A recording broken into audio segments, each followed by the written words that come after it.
Hello, everyone, and welcome to the Ignorant Intellectual on Media. Today, I thought we would do another mixed haul. All right, I made three purchases this week, two from off of Kijiji or Facebook Marketplace, and the other one was at a thrift store. So I thought I'd go through it. Some got some good stuff here, some Blu-rays, some 4Ks, some books, some video games, or one video game, anyways, and well, three actually. Anyway, so let's get to it. All right. So first up, we'll do the video game. Now, if you watched my previous video, um, I bought a Nintendo Switch for Christmas for me and my son to play, and I've bought a few games so far. I bought two games, which is the SpongeBob SquarePants and Mario Kart 8 Deluxe. Anyway, so uh, the next purchase, I thought I'd do one more for me than for my son, and I'm I'm not huge on first person shooter games or any of that kind of stuff. Grand Theft Auto, all that kind of thing. I'm not a big fan of that type of video game. I'm more along the lines of I like board games. I like things like that. So speaking of board games, um, Ubisoft in 2018 put out this, all right, which is basically three of my favorite games. All right, so Monopoly, Risk, and Trivial Pursuit. All right, so I've been playing this for the last few days. Gotten into Monopoly more than the other ones. Monopoly is great because um, it has some bells and whistles to it, but basically the game is just like the board game that you would play sitting at your living room or dining room table with your friends or family, right? So you can play it against computer um, players, or you can play it with friends. You know, everybody has a different joystick, or you can actually use the same joystick. Um, or same controller or whatever, right? Uh, so it's fun. I've been playing mostly against a computer. I'm teaching my son how to play the game, but he's kind of sick. He's sick, so he understands it, but he doesn't really understand commerce and that kind of thing, right? So anyway, so I've been playing mostly against the computer, and it's fun. The only problem with the game, like you delve into the entrails of it or the get into it or whatever. The only It's very easy to win the game um, when you're playing on regular, not hard mode. I'm not sure. I haven't tried the hard mode yet, but they give you like very easy, easy, or normal, and then hard, and then very hard. All right. I play on the normal one, and it's very easy to win because um, you can basically buy whatever property you want off of a computer player, um, as long as you offer them more than what the going price of it is. So let's say you want to buy Boardwalk and it's $400. Well, as long as you offer like $410 to the computer player, he'll accept that trade. Like I think I've only been refused once or twice in trades, right? So most of the time um, uh, you can get the properties that you want, even if you're not the one that's landing on them, just by offering a little bit more than what the price of the property is, right? Which is which makes you broke, all right, but it also stops the other players. Have you played Monopoly? Okay, if you haven't played Monopoly, you probably won't understand what I'm talking about. But if you have, most people have. I would assume it's a very popular game. Anyway, so um, what you can do basically is you don't need to land on all these properties. All you have to do is have a computer player land on it, and what your object will be is number one is to get a set so that you can build houses and hotels on it. But the second uh, and almost as important strategy is not let the computer players get any sets either. So what you need to do is basically is you need to buy at least one property out of all the different sets. And if you have to do it by buying it off of another computer player, then that's what you do. If you land on it yourself, then you collect it, right? So basically, you're spending most of your money. Um, you avoid buying like the railroads or the electric company or the waterworks, whatever those kind of properties. If you land on them, I don't buy them. I just put them up for auction because I don't want to sink $150 or $200 into those. I can always get them later, right? What I want to do is to get at least one property of every color. That way, nobody can make a set unless I want them to make a set, right? So, because making sets is what wins you the game, obviously, right? So what I'll do is I'll get, like, let's say, the light blue set, or even the Baltic, Baltic and Mediterranean, the brown set right at the beginning, um, or the blue set, because they're very easy to build houses and hotels on, and um, you can fill them up after a few turns of going around and passing go or whatever and getting the $200 you can usually. So what I do is I try to get those, and what I'll also try to do as I'm going along is get one of each of the other properties. Now, you can't really get one of every one of the properties because you'll run out of money, but you can get enough of them to stop others from making sets. And depending on how many players, I play with the like 6 players. I play with as many players as I can. Um, Usually, all the properties are mixed between the different players, and they rarely try to trade with each other to build their own set. They try to get the colors to build their sets, but they always offer too little, and the other computer player rejects it. But the only way that you're sure for them not to build a set is to get at least one of those properties, right? And people don't uh, usually understand that you can buy the property, and it's not you're paying. Let's say you buy Boardwalk, um, you're paying $400 for it, but what you should be thinking is you're not really paying $400. You're paying $200 for it. All right. And the reason why is because as soon as you buy it, what you do is you mortgage it or whatever, put it in Hawk or whatever, and get that $200 and put it back into your uh, bank account or whatever, right? Because collecting the rent off people landing on your properties, the $14, the $22, with Boardwalk it's 50, but the $6 that you get if you land on Oriental, or $4 or whatever it is, it's not going to change much of what's happening to your bank account. Well, it doesn't as much as it does you trying to get. So even though you start off with $1,500, as long as if you're buying properties and you're mortgaging them, you can get at least one property um, out of each set and stop all the other players from building sets. And then what you do is, if you don't land on them yourself, you get the light blue, the Oriental ones or the Baltic ones, and you build houses and hotels on those. And then you'll slowly build up a bit of an income, and then you can buy other properties, because they'll sell it. The other computer players will sell them to you as long as you offer more than what they originally were worth. They'll usually do that deal. And then, I mean, I've done where I've had 2 of the properties and I need a third. And if that was a human player and I offered 180 and it was 160 to buy it originally, and you offer 180 for it, that say, go to hell. I'm not helping you build your set so that I can lose this game, but the computer players will. So that's the only detriment with the Monopoly game. Now, I'm not sure if that would occur if you play on hard. I don't know. I'm going to try it, because the regular, the normal um, selection, you can buy properties off of the other computer players quite easily, right? And that will win you the game usually. All right. So Monopoly is fun to play. In other words, all right. Um, the Risk is fun to play as well. It's almost the same as the board game. I mean, they add a lot more animation to it and everything else, and sound effects and flying helicopters and everything else. But basically, the games are pretty similar, except for the way that you collect cards. Usually, in the Risk game, you have to build like 3 cards at minimum, either because there's 3 designations. There's, like, what is it? There's the army designation with the soldier. Then there's the tank designation, and then there's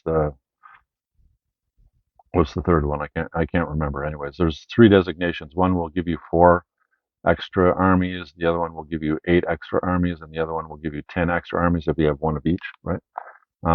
So 2 or 4 6 and 8, and then if you have one of each, you can get 10 or whatever, right?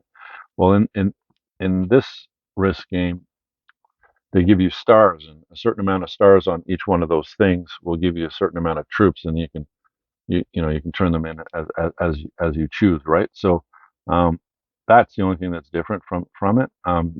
You can when you're playing against the computers designate whether they're going to be regular or they're going to be a defensive or offensive type of player, so aggressive or defensive or whatever, right? And that does change the dynamics of the game as well. And it's a little bit more difficult to beat the computer players in Risk than it is on Monopoly because you can't take advantage of of them in the way that you can in Monopoly, right? So basically, you got to be able to have a pretty good strategy to beat the computer players, right? So it's fun. I'm not winning every game like I am in Monopoly in the Risk, but I haven't played the Risk as much, so I don't know what the ins and outs of it are as much as I do with the Monopoly, right? So, um, and then the third one is Trivial Pursuit Live, and that game is a disappointment. All right, um, they have it set up where they have these different categories, and then you can choose. They'll give you a choice between two subjects: arts and literature, sports and leisure, whatever.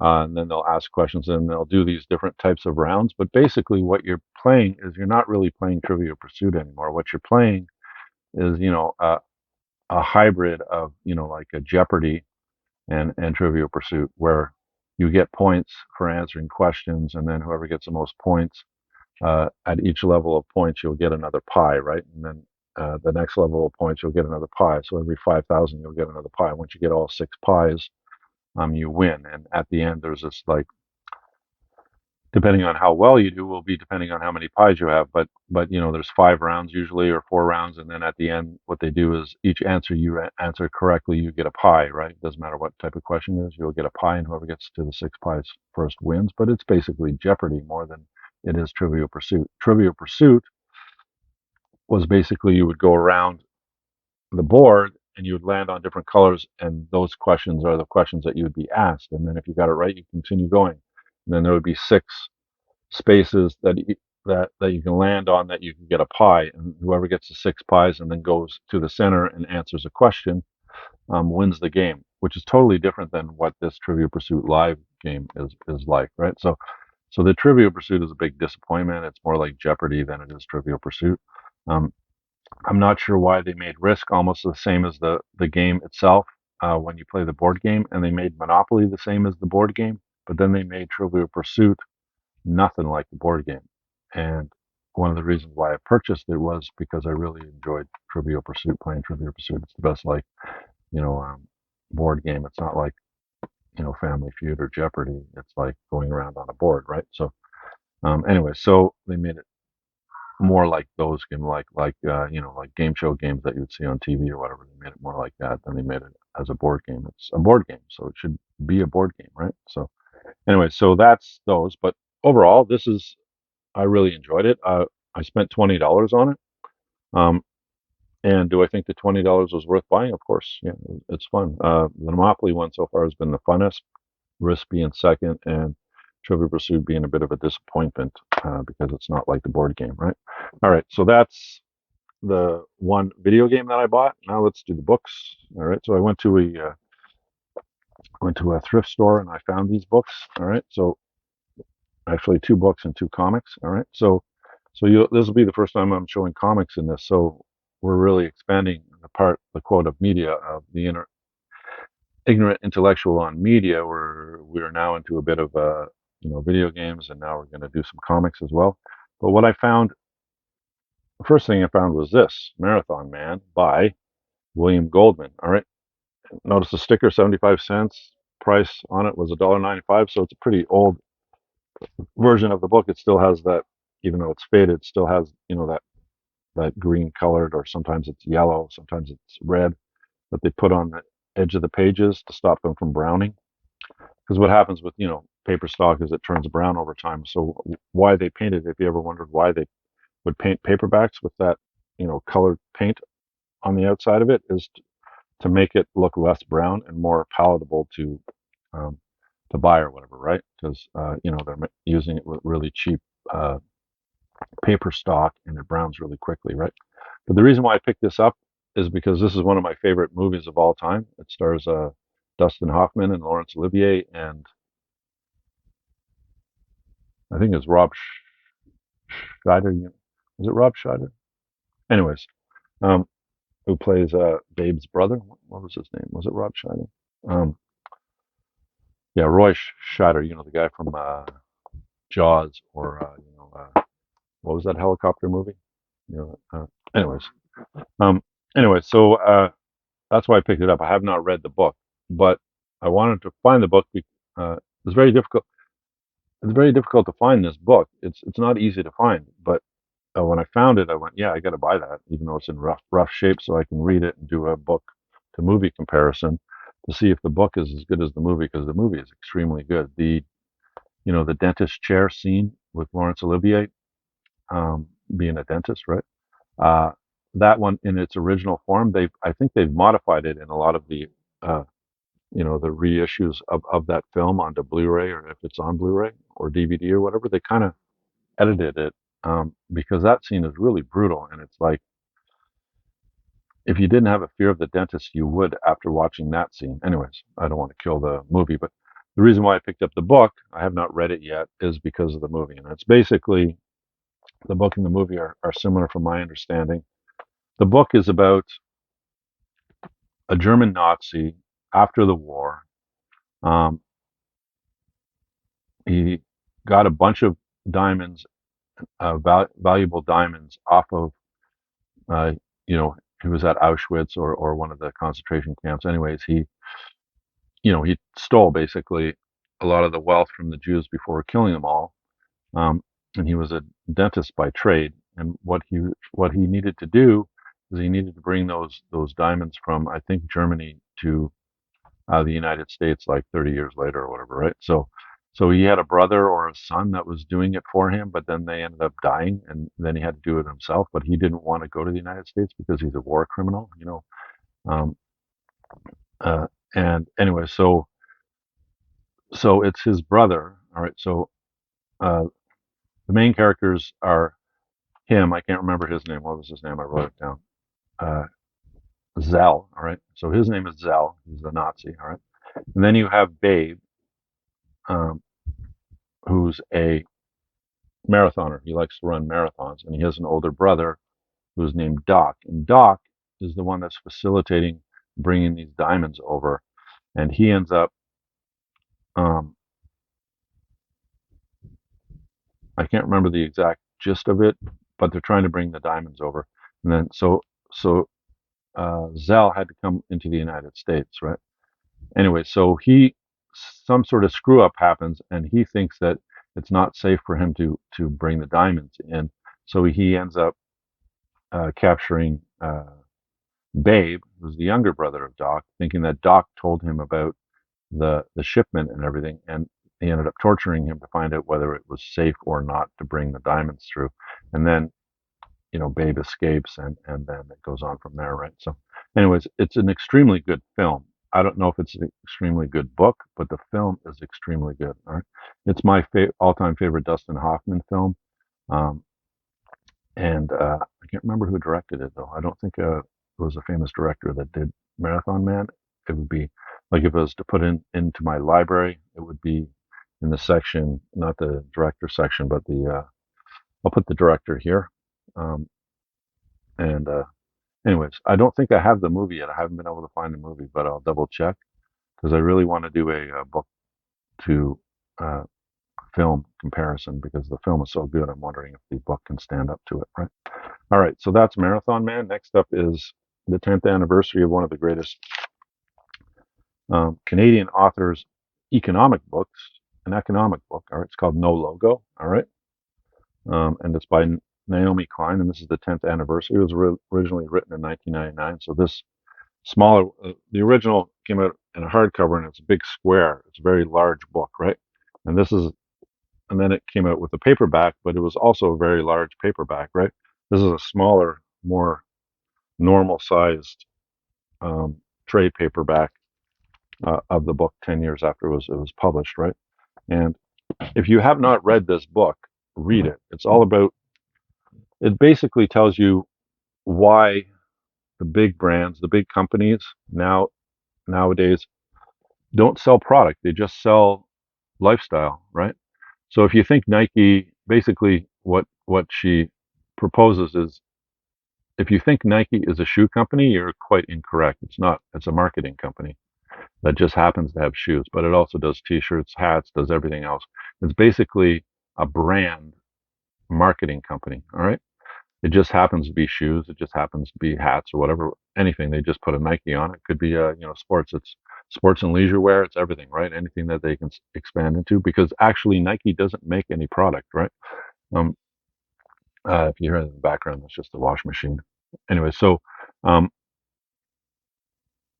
Nike doesn't really make any product. They source it out to third parties in China or these other um, zones that are made for manufacturing, you know, large corporation products, right? So Nike doesn't really make anything; they contract it out, and what their job is in the United States, North America, and around the world is to market those things that these third party companies make for them, right? So basically, um, they don't really make anything. Anyways, that whole idea, why all the jobs, manufacturing jobs, left North America and went to Asia because of the cheaper labor, um, it goes into all of that. And you actually have zones around the world that are like tax-free zones and other zones for this manufacturing. So when you see something um, that it's made in Taiwan or made in China or made whatever um, by American brands, it's because the American brands aren't actually making them. They're just marketing them, right? So basically, 50% or more of the price that you buy a Nike shoe for has nothing to do with the manufacturing of that shoe. All right. Um, it has to do with the marketing for them to sell it to you, right? They're selling an image, they're selling an idea, they're selling a way of thinking, a way of living, or whatever. They're not actually selling the product. The product is just a way for you to buy that thinking or buy that way of living or buy that, that idea or whatever that they're selling to you, right? So basically, if like a Nike shoe built in China would cost $5 to make, right? Maybe less, but they're selling it to you for like $200 because of half that price is $100 of that price is just marketing that shoe or that clothing line or whatever to you. All right, all the different, the four P's of marketing, right? Price, product, placement, and promotion, right? So um, that's what they do. They don't actually make it. They have third parties in Asia that actually make it. So they don't even own the manufacturing plant that's in Taiwan or whatever that is making the shoe. They don't own that plant. Um, Chinese government owns it, or the government or a private industry person owns it in that country. And what they do is they source that to them. So it's actually Chinese people that are making the Nike shoes and owning the plants that make the Nike shoes, right? Nike doesn't own any of it. They're just a marketing company, right? Anyways, that's what Naomi Klein goes into in this book, and it's quite interesting to read, right?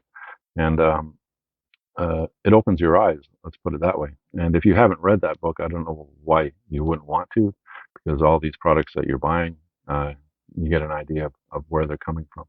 Now, this is an older book now. It's not as recent as when it was published 20 years ago, but the idea is still the same, except, the world and everything is starting to catch up to China and all those zones in China where you have such cheap labor. The labor practices are being exposed, and the workers are starting to make more money, and so on and so forth. And it's becoming less desirable for American companies or, capitalist countries' products to be built there. And what it looks like is going to happen is a lot of them are going to be moving to India. So you'll see a lot of products in the future saying made in India, right? But we'll see if that happens or not. But basically, the idea is still the same. Move the jobs out of North America into Asia because the labor in Asia is a lot more cheaper. You can make the product instead of for $25, you can make it for $5. And then what we'll do is we'll take $100, spend it on marketing the product to North Americans. And basically all the jobs that North Americans have are in the service industry, none of the manufacturing, right? So, and then we sell them the products at elevated pricing because of, we have to market it to you, spend a lot of money to convince you to buy these products. Right? Anyway, so all right, so that's No Logo, which came out in 1999 by Naomi Klein. All right, and the last two are two comic books. All right, and one is Batman's Harley Quinn, and the other one is Batman. All right, so both of these, what do you call them? Compilation. I used to collect comics, but I haven't collected comics in what? The last thing I bought was I found the complete series of Iron Man, all the Iron Man comics from his own comic book to Iron Man and Power Fist and Iron Man, and all those books because not Iron Man, Iron Fist, sorry, because Iron Fist was my favorite comic book hero growing up. So I finally got all of the, all the original Iron Fist comics from when he did it on his own with John Byrne doing the artwork to when he ended up joining Power Man to create Power Man and Iron Fist after what was it in number 50, I think it was, right?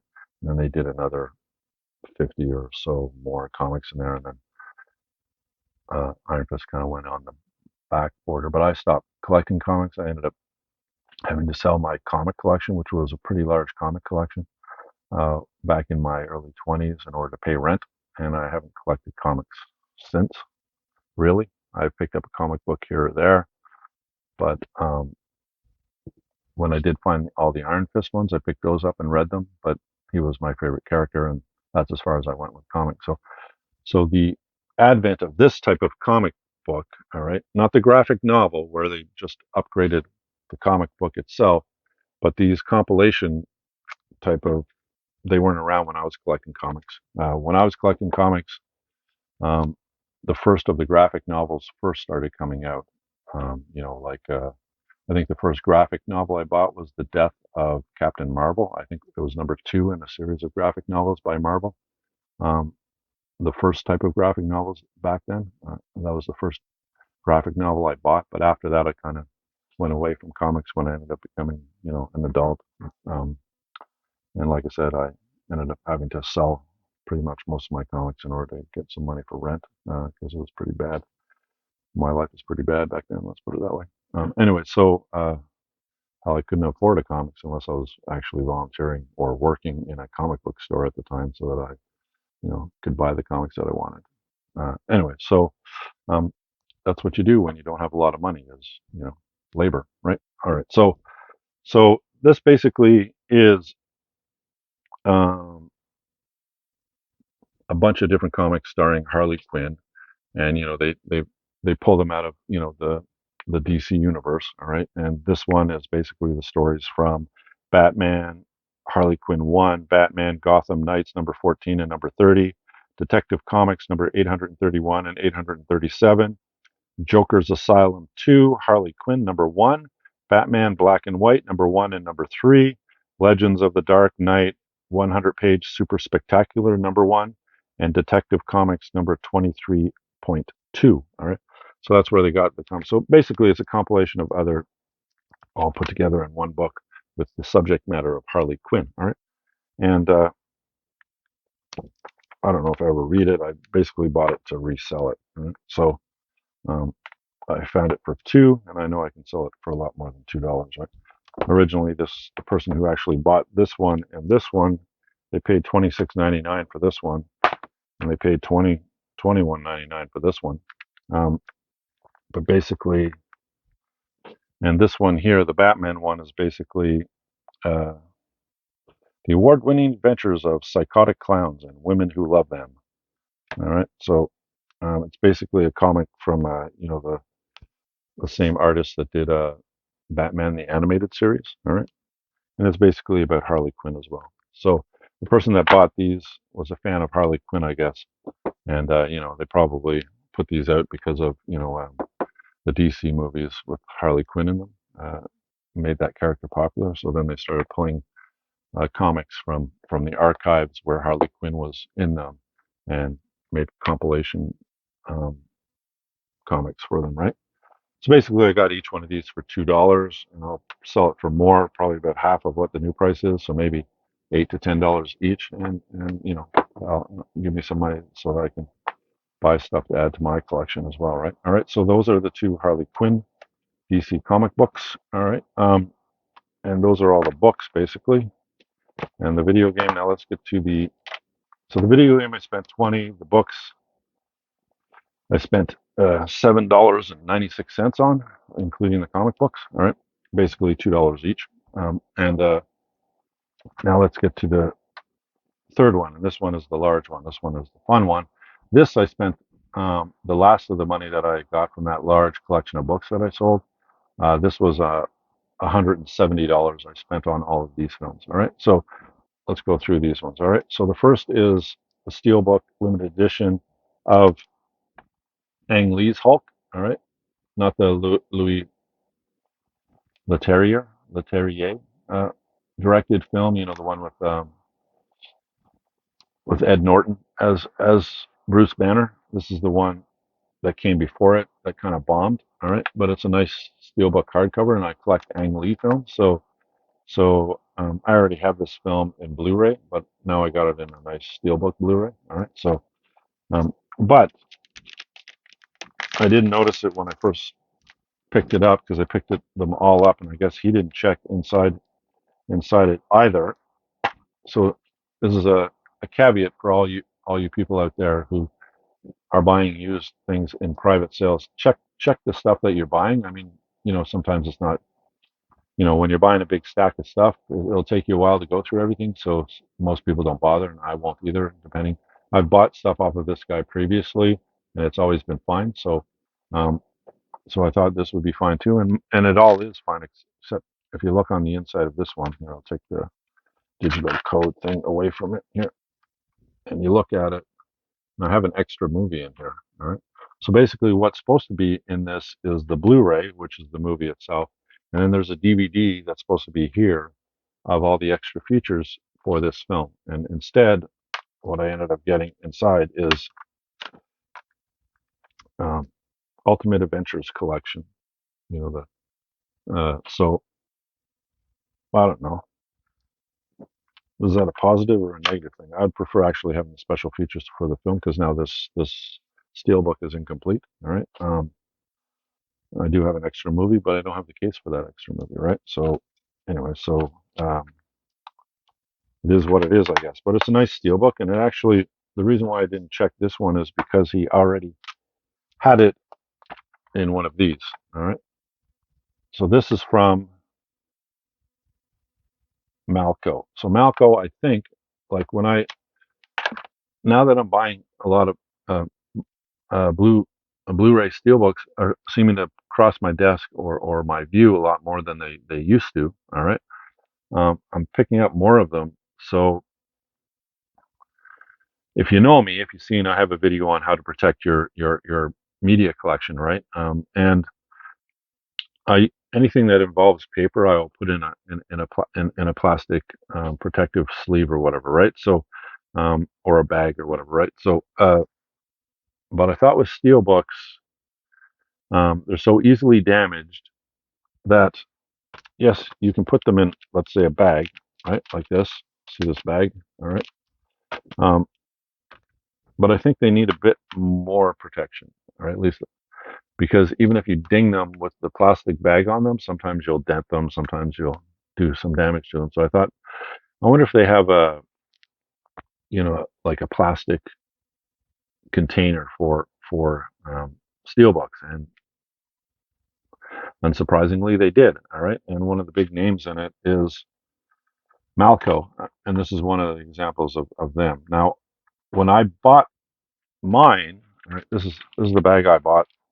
These ones, all right, they're not Malco, they're Ecotech, and these ones are really good as well. All right, so Malco or Ecotech, most people when I did the research on on this type of stuff mention Malco a lot more than Ecotech. The problem with Malcos is they have this thing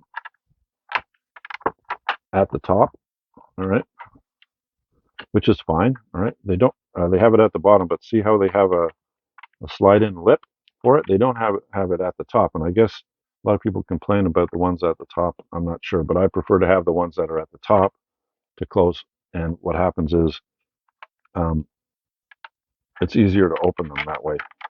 All right. So anyway, so this he had this in this container, but not in a bag. All right. So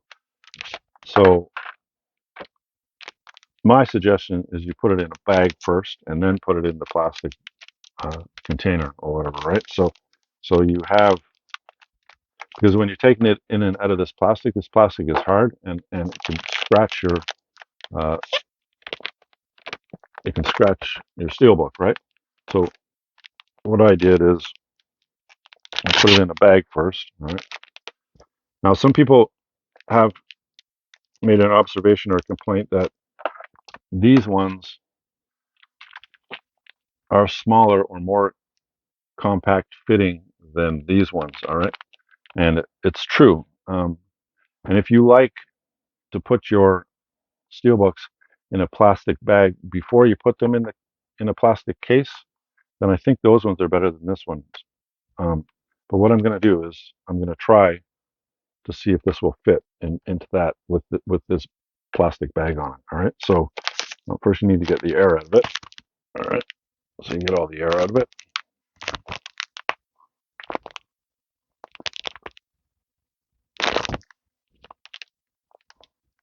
And you close it up. All right. And then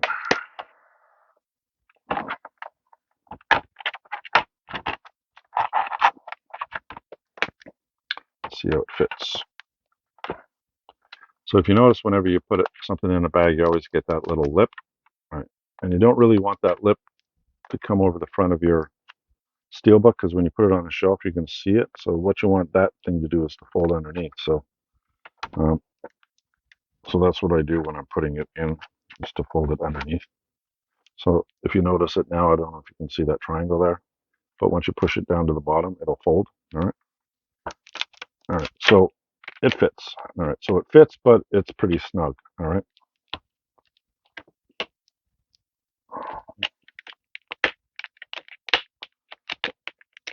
All right. There we go. Now you have your steelbook. All right.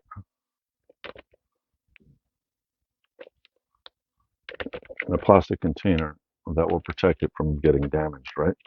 It's nice and snug, nice snug fit. I would suggest you do that. Now,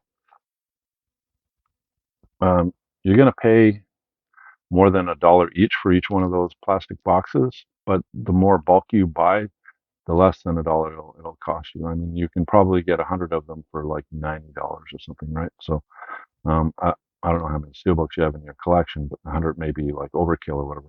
The first one that I bought was this one. Um,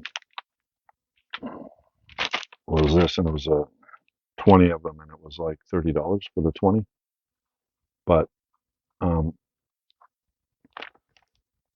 it's the only way that they had it advertised, was like $29.93 for 20 of them. But what I'm going to do is the next time I buy them, once I need more, I'm going to send them an email and say, do you have any way I can buy a larger so that it'll cost me less? Can I buy like 100 for like less than $1 each, or what's your pricing if you buy more in bulk and all that? We'll see what they say. Because I had to do that with the Blu-ray, the 2-disc Blu-ray cases. They only had it advertised you could buy like 1 or 20 or whatever. I'm going, well, what if I want to buy 100? Then they gave me a price on the 100, right? Even though it's not in Amazon, the the choice, like the drop down menu that you can choose how many you want to buy.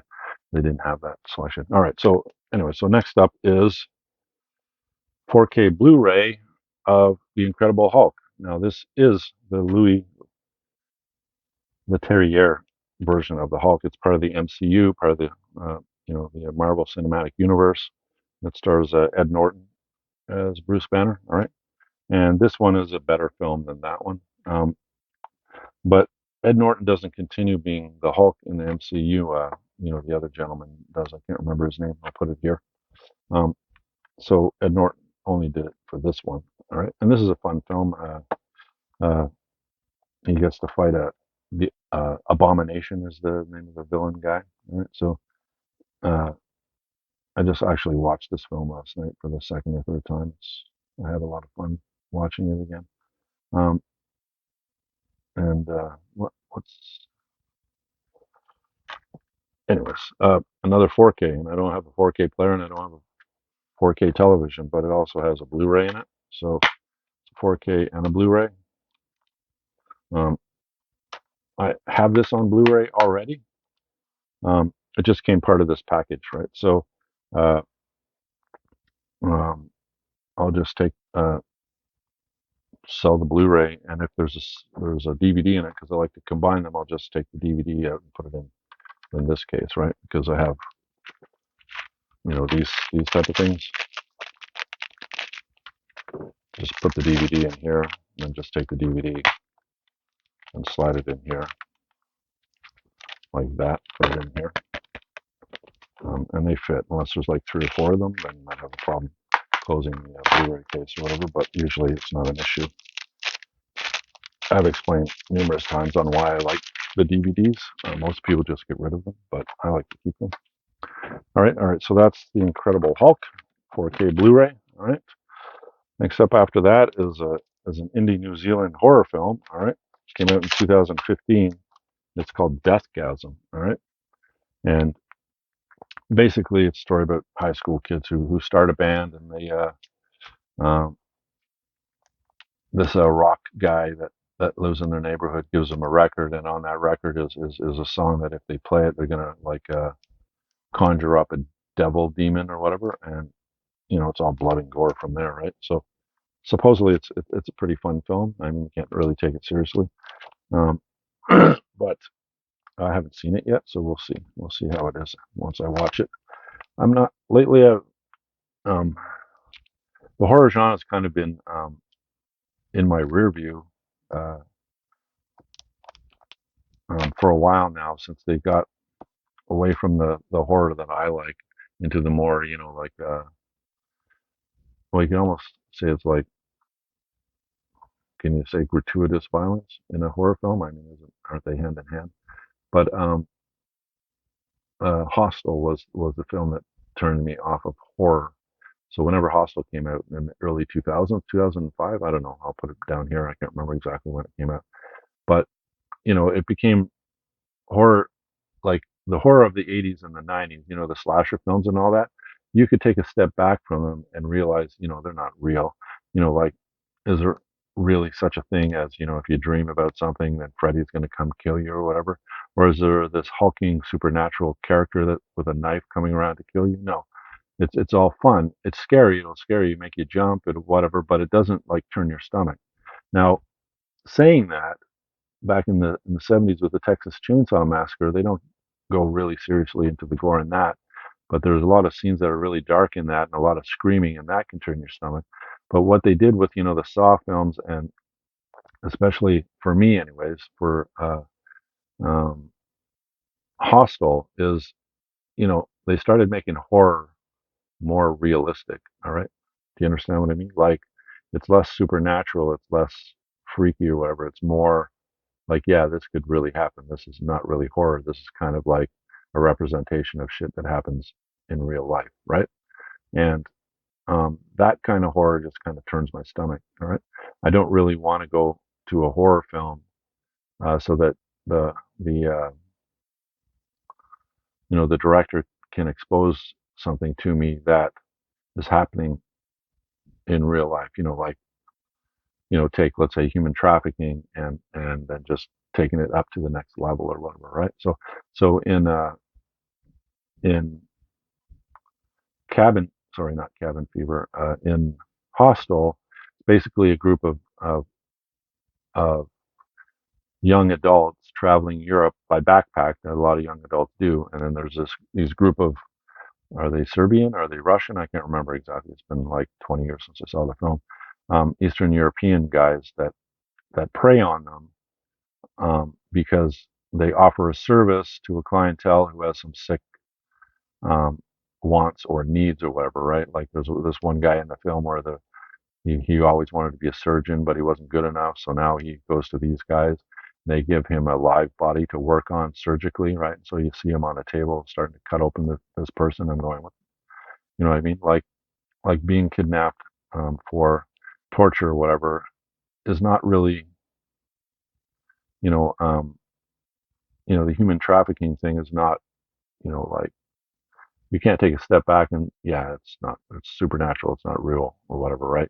No, this shit happens, right? And why would I don't really want to go see films? Films are for me are a way of escape from real life. I don't really want to be brutalized by real life. Real life, I can get that from the news. I don't need to see a film about it, right? So, anyways, that's my idea, anyways, when it comes to horror. Other people will have different opinions, right? So, so give me a slasher film or a Japanese zombie film, something that is like, oh, that's really gross to watch, but you know, it's based in fantasy, right? It's not, anyways. Uh, so, um, so I haven't really watched much of the horror film. So, um, I don't know if I'll ever really watch this or not. Maybe I will. Maybe I'll get back into horror again. But that reality-based horror torture, it's basically just torture shit that happened in the early 2000s. Um, Never really like there was another film. Was it an Australian film where uh, yeah, it became um, too realistic unless uh, anyways, I don't know how to explain it. That's the best way I can explain it. And the films in the early 2000s, all the Saw films, all the other films, horror films that came out, a lot of them were that way, where it's all about like not scaring people, but like turning people's stomach. You know what I mean? Like I don't know. Anyways, uh, maybe somebody with a little bit more intelligence than me can explain it better. But anyways, there was a turn in the 2000s to a horror that I didn't enjoy. Let's put it that way. All right. So, Deathgasm, an Indian New Zealand film. When you come across a New Zealand film, not all that often. All right. Next up after that is the Mad Max films. All right. So I have all the Mad Max films. Like I have this one already on DVD and Blu-ray. Right. This is a DVD Blu-ray. This one is still new. It hasn't even been taken out of its package. So I'm just going to resell this because I already have it. All right. It's extremely good. It's a very good Mad Max film. I think this thing is like an action fantasy dystopian type of film, um, and it won 6 Oscars, believe it or not. Now it didn't win Best Director or Best.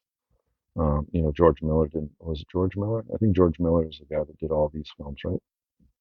Um, yeah, George Miller and Byron Kennedy is the one that invented, but George Miller directed pretty much all of the Mad Max films, even this one, right? So um,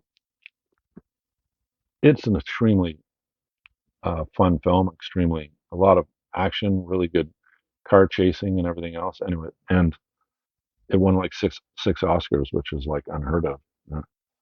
But the original trilogy, all right, starring Mel Gibson, I have on DVD. I don't have on Blu-ray, and this guy had it in one of these tin boxes, right? So the trilogy. So so I said, cool, I'll pick it up because I don't have it on Blu-ray. It's in a tin box in one. I don't have to get all the individual ones. I can get it all in one. Um, and it's kind of like a steelbook. The only thing I don't like it, and the same thing they did with they had a bunch. I think these were popular at one time, these tins or whatever. But then they got really good at it. And maybe these were the pre steelbooks. I'm not sure. I don't know the exact history of it. But like Edward Scissorhands, I have that one close by that I can just grab it. Yeah, here it is. like this one, Edward Scissorhands. It's also in a tin, like this one. All right.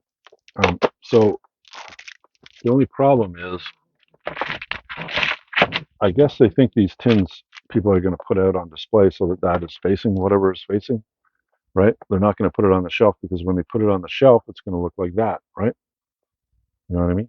You put it on a shelf beside a whole bunch of other films. It has nothing on its spine because it's a tin, right? So I think maybe these, like, if I was to logically think about it, these came out as a special package or whatever. That, hey, let's put it in, rather putting it in plastic or put it in paper or whatever. Let's put it in a nice tin, right? Metal, right? I think people will like it. And then people maybe said, yeah, it's good, but when you put it on the shelf, it looks like that. And, you know, if I have all my films in these tins and they all look like that, how the hell am I going to find anything? And then they go, all right. So maybe they'll make a steelbook, and then they made the steelbooks and put it on it. But I could be totally incorrect on that, right? Just these look like they're more for display, like this, rather than putting them on shelves like this, right?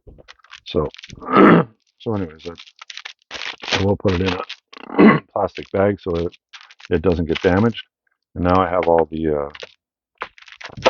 Mad Max films on Blu-ray rather than DVD. Actually, I'll just put the DVDs in. Next up, he also had the Criterion version of Godzilla. You know, the original Godzilla film, which came, what, 56? No, 54, and then the 1958 or 56 American version of the film. They have both of them in this Criterion um, collection, right? So it's on DVD. I don't have the Blu-ray of it yet. Um, so it's really nice, though. You got your booklet, and, you know, when you open it up, you go, pew, and there's Godzilla. But, of course, this has been usurped by, you know, by that.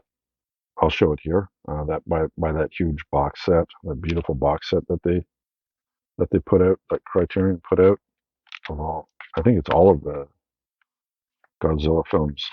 Um, you know, like Godzilla versus Mecha Godzilla, Godzilla versus Mothra, all those Japanese films done by, what's his name, Honda. What's his last name? Ishiro Honda, right? So, but now I can add this one to my Criterion collection, and when I find it in Blu-ray, I'll look for it in Blu-ray or 4K and keep adding, right? So, because I always want a really good copy. All right, so next up is a bunch of Kino Lorber stuff that he had. All right, and this is a 1923 film starring Lon Chaney. It's called The Hunchback of Notre Dame. It's the original Hunchback of Notre Dame. It's a silent film. All right, and Kino put it out. It's not part of their studio classics, but it is part of the Kino group of films, right? So they put this out. I didn't have it.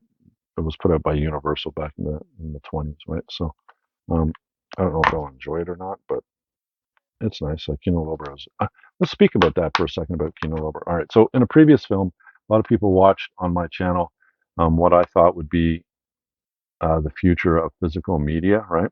A lot of people are talking about the future of it because, you know, streaming is becoming more and more popular and people are leaving, not really collecting physical media anymore. And what would be the future of it? This is the type of thing that the future will be like. But see, this is different than what's happening now. All right. Kino Lorber still puts out a lot of this kind of stuff. You know, the classic films, the archive films, the catalog films, as they call it. They'll go to Universal or Paramount and say, we'd like to put out this or that. Can we do it? And then they'll take them, if they have been put out on DVD. They'll put them out on a Blu-ray, or if it hasn't even had a release on physical media, they'll be the ones that put it out, right? So that's the cool thing about Kino Lorber, is that in their studio classic lines, which is, here's one right here, you know, that logo there, right? Is is great for that as well. But, you know, they're not charging a cheap price for this. All right, this thing is $20 or more usually, right? Sometimes it's even in the 30, 40 sometimes range, right? Um, so it's not like you can go to a Walmart and go into the bin and pick it up for $5 or whatever, right? Which is a lot of what's happening. Um, used to happen a lot with some of these films because uh, people didn't want to spend a lot of money on them, right? So, but now that people are leaving and going on streaming services, now you have what they call the boutique Blu-ray, boutique cinema labels coming in and filling that hole for for the collector or whatever, right? So uh, I saw that, and now what I'm seeing is as the major studios are actually not putting stuff out. They're cleaning the stuff up so that they put it on their streaming service, and then a lot of the times what they'll do is they'll just license it to a boutique cinema label to put out on Blu-ray or DVD, or just not put it out, right? So if you want to see it, you're going to have to get the streaming service, right? So, um, but what you're seeing, the boutique labels, what they used to do was they were big on getting films that aren't in the mainstream. The Italian cinemas, the spaghetti westerns, the film noirs, these films that just you wouldn't see otherwise unless you paid a good amount of money for it. Criterion started it, and other companies come in the 2000s and started doing it as well. But now, as the as the as the film companies leave, like the Universals and the Paramounts leave the physical media market, or not put them out as much, what uh, the the boutique cinema labels are filling that gap, and they're starting to move more and more into the mainstream. All right, so a lot of the mainstream films that you would usually see, at a Walmart or at a Best Buy or whatever, right? Those mainstream films um, put out by the studios themselves for a reasonable price. Now what you're seeing is the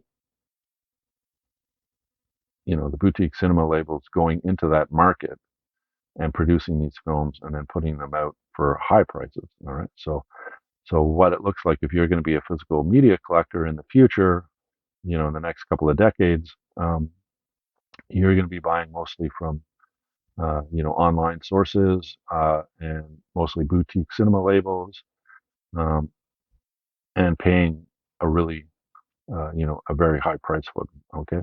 So you're really going to have to love collecting physical media in the future if you want to collect it, unless you don't mind, picking the stuff up, secondhand or whatever, right? So, um, which is okay as long as it comes out on physical media. That's cool. But there's a difference between this coming out and paying $20 or $25 for this, because there's no way you're going to be able to get it unless you get it here, because they're the ones that love cinema. All these boutique labels are usually done by people who really love cinema and want to see these films and put them in their own collection as well as give them to other people collections, right? So, so this is not something that you're going to see from a regular, usually, anyways, from a regular studio. Um, but you're going to see it from a boutique label. And if you want to see the film, at least you have the opportunity to see it in a physical media form, by one of the boutique labels, right? So that's what I find is great about a boutique label, all right, is they have something like this, all right. Now, when they put out something like this, all right, so this is High Plains Drifter by Clint Eastwood. All right. This is a mainstream film. You can find it in DVD and I think Blu-ray pretty easily from, who put this out? Was it Universal? Yeah, I think it was, yeah, Universal. All right. So Universal put this out with Clint Eastwood's company. What was the name of that? I just read it. Malpaso Company, right? A lot of the Clint Eastwood films, when you first watch, you'll see a Malpaso, right? So this is one of his first films that he directed, and he was kind of like an ode to Sergio Leone or Don Siegel or whatever those guys that directed Eastwood before he became a director himself. This is his first Western that he directed himself, High Plains Drifter. And Kino Lorber put it out as a studio classic. Now, this one I can understand. It's not a studio classic, but it's a Kino, and it would be difficult to find. But this one you can find anywhere. And so what happens is uh, Kino Lorber went into the mainstream more to release this film. All right, so this is what you're going to see a lot more. You're going to see, for example, you just recently heard, and it's been out now, for a bit on what is it, on Blu-ray? Is it 4K or Blu-ray? The Wall-E film uh, by Criterion. All right, so Disney and Wall-E, Disney, Pixar, and Criterion got together and they put out Wall-E in the Criterion collection. So there's another mainstream film that you're seeing done by a boutique cinema label, and you're going to see more and more of that, right? So um, you're going to see a lot of the mainstream films being put out by not by the studios that originally made them, but by boutique cinema labels getting the license for them and then putting them out. Now, usually they don't just if it's already been the studio's already put it out on DVD, let's say, but they haven't released it on Blu-ray yet. That's where a boutique cinema label will come in and say, okay, we want to put it out on Blu-ray, right? Or let's say it's already the the film company already put it out on Blu-ray, and then they'll come in and they'll say, okay, we want to put it out on 4K. All right, so and it's going to be easier for them to do that because a lot of the studios are going into their archives to bring out stuff that they're going to put on their streaming services, and then they realize it's crap looking, so they clean it up and they'll put it on a 4K or a 2K restoration, right, in order to put it out on their streaming service. And then what, like a Kino Lorber or a Criterion can do, can go in and get that restoration and actually put it out on a physical disc. They don't have to do the restoration themselves. Universal or Paramount or whatever are going into their archives and clean up a lot of their films so that they can put it, let's say, on a streaming service or whatever, right? So, um, so yeah, so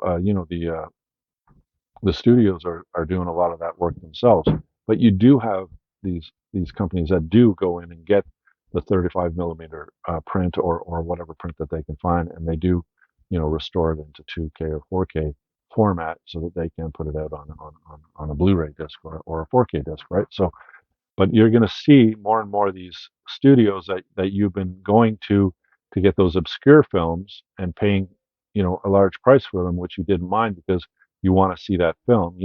I want to see a Francois Truffaut film. I want to see this film that's from like the 1960s. That's like an exploitation film, and I won't be able to see it any other way. So I don't mind spending 25, 30, $40 for it if I can get it, because there's no way I'm going to be able to see it on TV, right? Yes, but what you're also seeing now is them moving more into the mainstream and creating nice box sets of more mainstream films, right? So Arrow's doing it, um, Lorber is starting to do it, Criterion is doing it.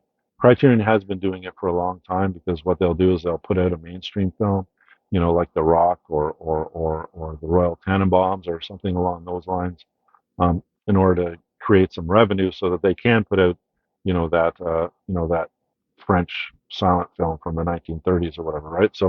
Um, so yeah, but you will see them take over more and more of that marketplace as the mainstream companies slowly move out of it and go more into streaming, right? And this is a perfect example of it. Now, this is a nice Kino Lorber of one of the great Clint Eastwood Western film, so that's pretty cool. That one came out in 1973, and it's a Universal, right? So this one's a Universal, Kino Lorber.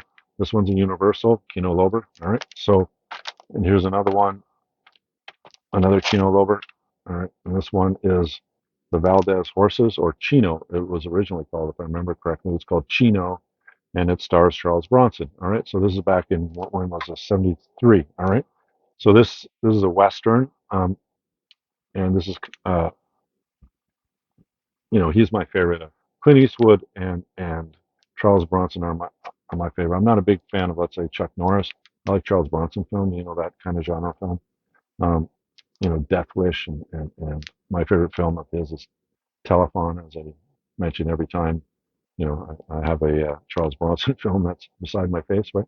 All right, so this is another Kino Lorber studio classic, um, from 1973, and it is directed by John Sturges. All right, who's done very, he did what? He did The Magnificent Seven. He did The Great Escape and those films, and this is one of the films he did with Charles Bronson, right? So Kino Lorber put it out. All right. So, and the last of the Kino Lobers that I have is Volume One of, pull it out of the bag, all right, to show it. The Dark Side of Cinema, film noir. Kino Lorber has, I think they're up to 12 of these now. All right, so this is the DVD version of their first box set of film noir. All right, and it has Witness to the Murder, He Ran All the Way, Storm, Fear, and a Bullet for Joey. All right, so and if you notice, it hasn't even been taken out of its plastic. All right, so this guy was a film collector, but he was buying films quicker than he could watch them, and now he's selling them for some reason. So all right, so those are the films. All right, so that's what the spine looks like. And here's the films themselves. Now, for some reason, I don't know. I'm a bit confused. Maybe somebody who knows uh, better than me. But when I did the research on this box set, the reason why I picked this box set up, um, in this package for $170. This is an out of print box set, but I think Kino Lorber put out a Blu-ray version of this number one um, this year or last year. Now that it's 2023, right? So in June, July, August, sometime in the summer of 2023, they reissued their first film noir collection on Blu-ray. Uh, it originally came out in 2016. So when it came out in 2016, I don't know if there were Blu-rays. I'm assuming that there were, right? There was a box set of Blu-rays and maybe a box set of DVDs. I don't think this just came out on DVD. I think it came out on Blu-ray as well. But for some reason, the DVD package only has four of the films. Um, the Blu-ray package has five films. It has Made in the USA, right? Made in the USA, Big House USA, Big House USA. All right, so this one does not have Big House USA unless it's in one of the other. It's like a double, like two films on one DVD. And they just didn't put the name of the film in it because I haven't opened it yet, right? So I haven't decided to watch these yet. But anyways, they're up to 12 of them, if I remember correctly. I think they're just going to release the 12th one in the next couple of months um, on Blu-ray. I don't know if they're going to release it on DVD or not, but I know they're going to release it on Blu-ray. Now I have this one, which is one, and I have six and seven, if I remember correctly, on Blu-ray. That was part of the collection. If you've watched my videos, this gentleman was selling his full film collection, and he was a huge history buff. He had movies from the 20s all the way up to the 70s, like a lot of the boutique cinema labels stuff. And he had two box sets of this film noir collection by Kino Lorber on Blu-ray. I think it was number 7 and 8 or 6 and 7. I don't know. It's over there. I can see it. I just can't see what the number of it is.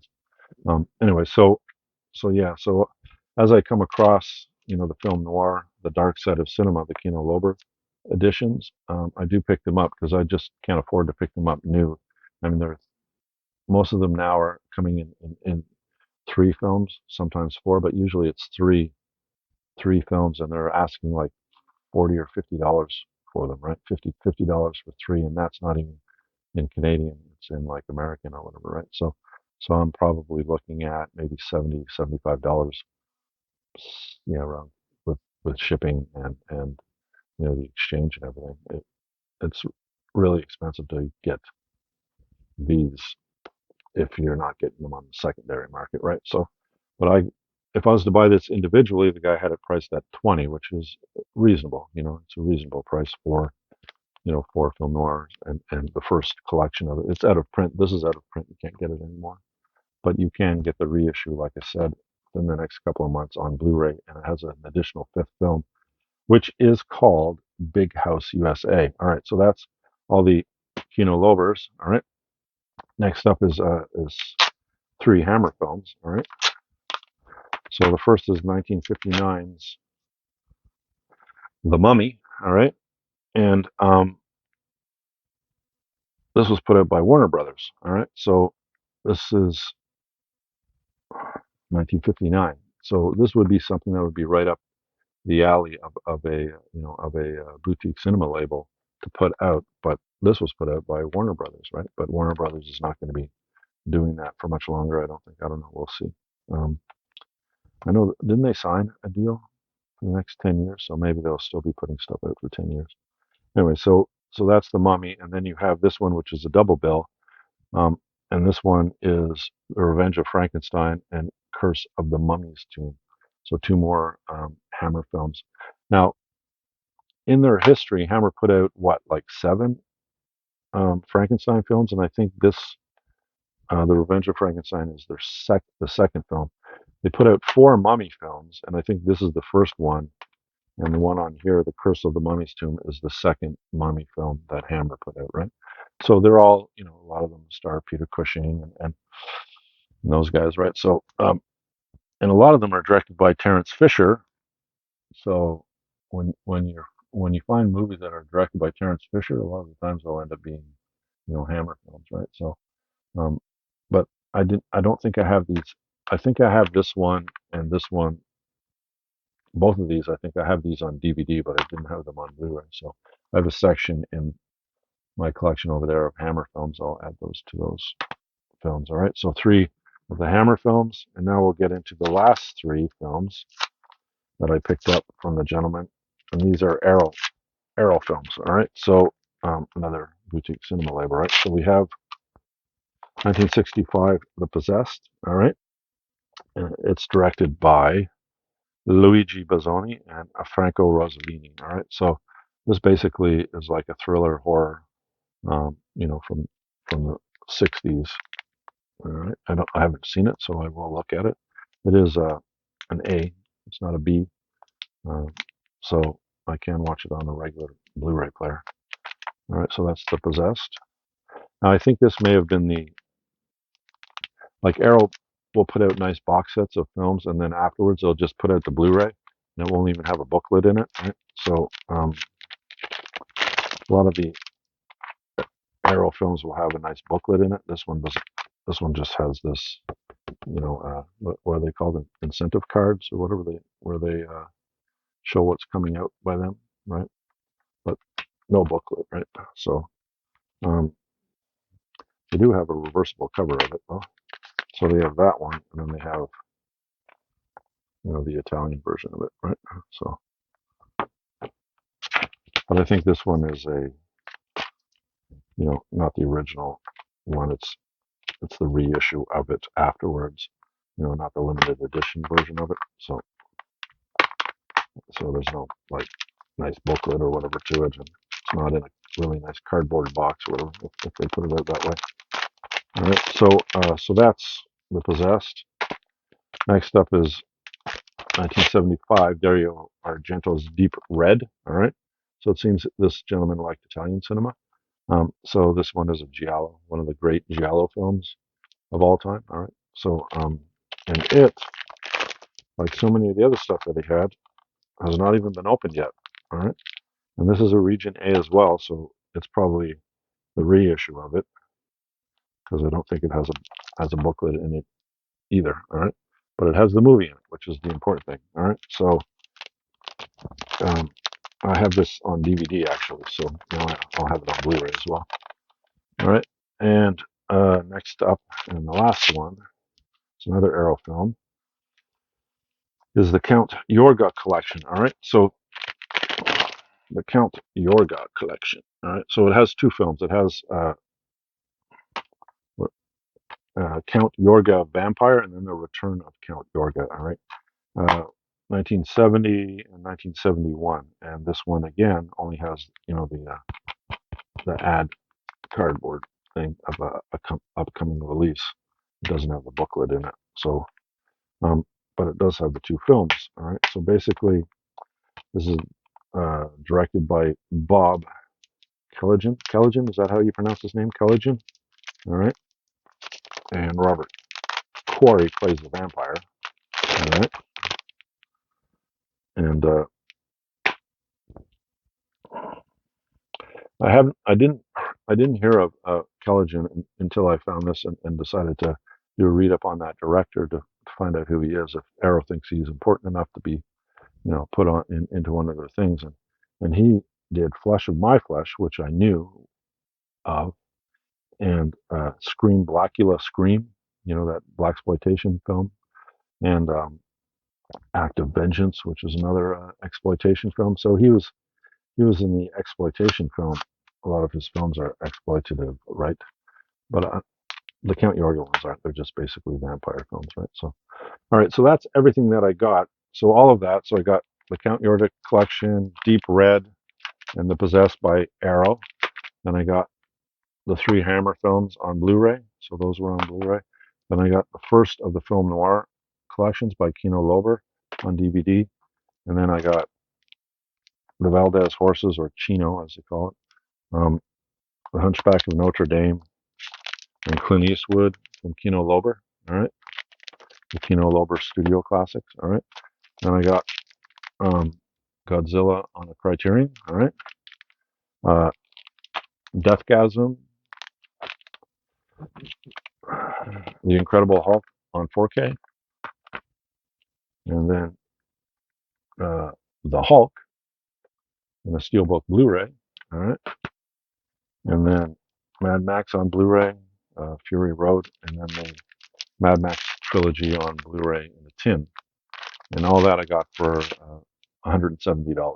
So not bad, not bad. I'm broke, but not bad, right? So now I'm gonna have to wait to buy some more stuff until I sell some stuff, right? So once I sell some stuff, I'll make some more videos because I'm gonna go buy stuff as I sell it, right? So um, I hope you enjoyed the video. If you did, leave me a thumbs up, please, and think about subscribing. I put out videos like this all the time. I'm always out building my collection, and look in the future for some curating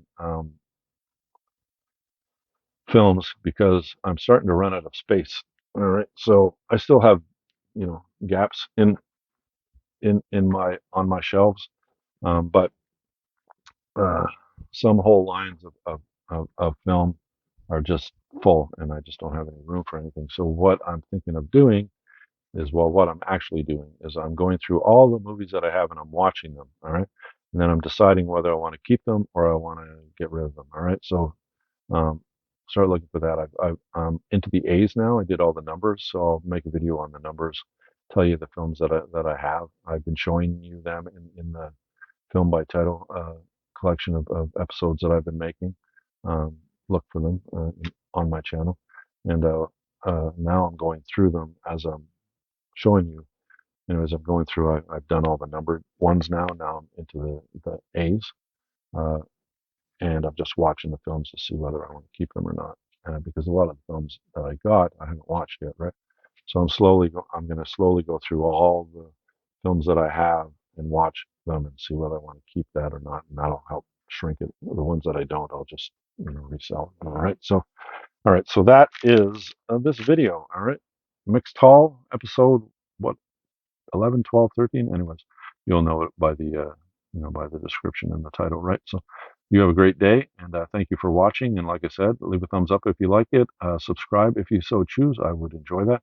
And you have a great day, and I'll talk to you in my next video. All right. Bye for now.